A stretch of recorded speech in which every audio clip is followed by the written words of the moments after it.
Over the course of the last few years, I've reviewed a lot of gaming chairs and get a lot of questions in the comments about this chair versus that chair, which chair should I buy, which size should I buy, and so on. So I'm going to try and cram all that information into this one video, and while this is my pick for the best gaming chair of 2023, it's about to be 2024, so if another chair comes along and dethrones this pick, I'll post an end screen at the end of the video that'll take you into that one, and I'll share my hack on which one of these chairs is the best one to buy. Let's get into my pick for the best gaming chair of 2023, and until it's dethroned, 2024, the Secretlab Titan Evo.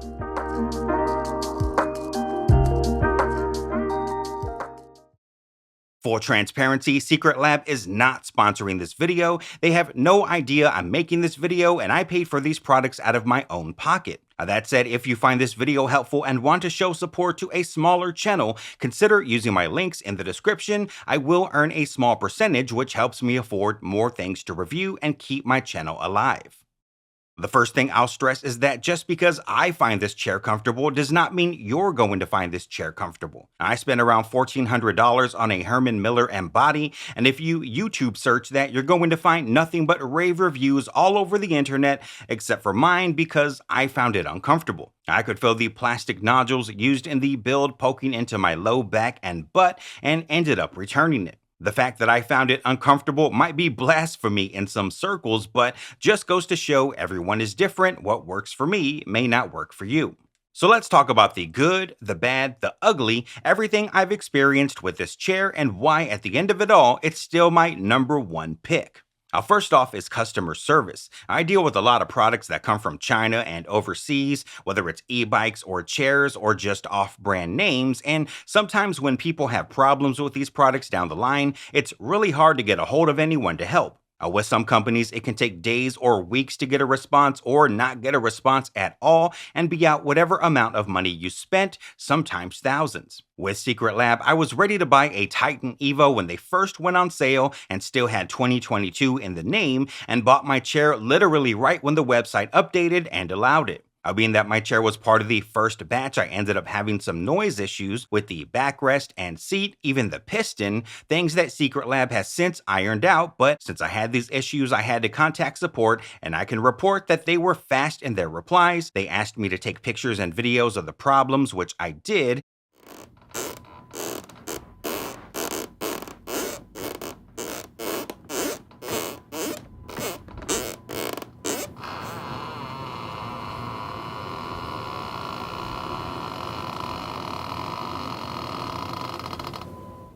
Secretlab basically replaced my entire chair with new parts, except I think maybe the armrest, and I've been noise-free ever since. If you end up getting one, register online to get the extended 5-year warranty, and you're good to go for a long time. Another major key factor, and maybe the biggest factor for you, is price. Now, if that is your main concern, I recommend waiting until Secretlab is having a sale to save some money, which they do pretty often throughout the year, because even on sale, a Titan Evo leatherette in small still retails for $519, which might be a tough pill to swallow for some. That said, I am a firm believer in you get what you pay for, and yes, there are going to be cheaper options out there, but you're almost always going to get a lower quality build, and it begs the question, how long is that cheaper chair going to last? Well, in my experience, maybe not so long, and if you sat a Titan Evo chair right next to one, the difference in quality would be obvious. And when you consider the 5-year warranty and the reputable name, plus the fact some chairs cost well over $1,000, I think the price is where it should be, and I'd rather spend a little bit more on something I know will last,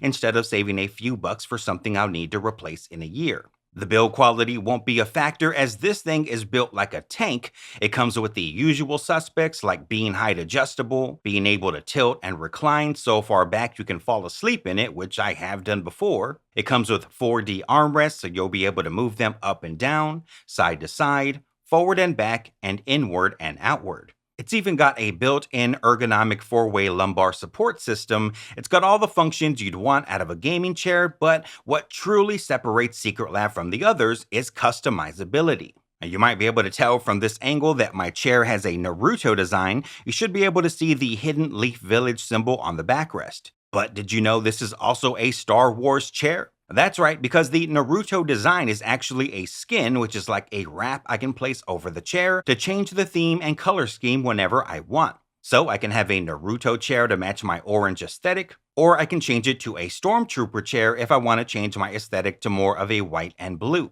Looking online, there are so many base chair designs to choose from anime to comic book to pop culture movies and shows like Game of Thrones, and that's before you even start to browse their skins collection. The chair can also be bought in a PU leatherette or soft weave fabric, and you remember that hack I mentioned at the end of the video? Well, I always get asked whether someone should buy leatherette or soft weave, so my answer is you should buy both. Buy a leatherette in whatever design you like, and then get a skin to go over it, and you now have a leatherette and soft weave in one. The best of both worlds, and you can always expand your collection later. The customization doesn't stop there, as you have a few options to choose from with the armrests. You can stick with the stock armrest covers that come with it, or go with something like these plush cell memory foam covers that match the software perfectly and come in a variety of colors, or even the Techno Gel covers, all easily swappable since they snap on and off magnetically.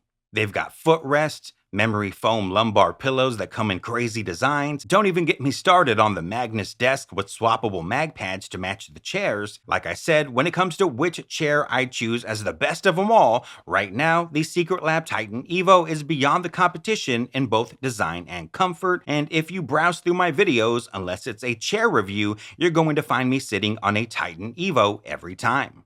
Now, I'm 5'6", 200 pounds, and I tested the small and regular and found that if you're 5'6" and under and don't have wide hips, you should go with the small as it hugs your body better, while the regular will have a bit more width on the seat and would better accommodate a more heavy-set person or someone with wider hips. Now, that's the rundown on the Secretlab Titan Evo and why I'm choosing it as the best gaming chair of the year. Let me know in the comments below what your experience has been like, and if you'd like to see more content like this, consider hitting that subscribe button and notification bell. Drop any questions you might have and I'll try to answer them as best I can, or tell me if you disagree and I don't know what I'm talking about. Either way, it's all good, but that's going to wrap things up for today. Until next time, thank you for watching, stay tuned, and have a great rest of your day.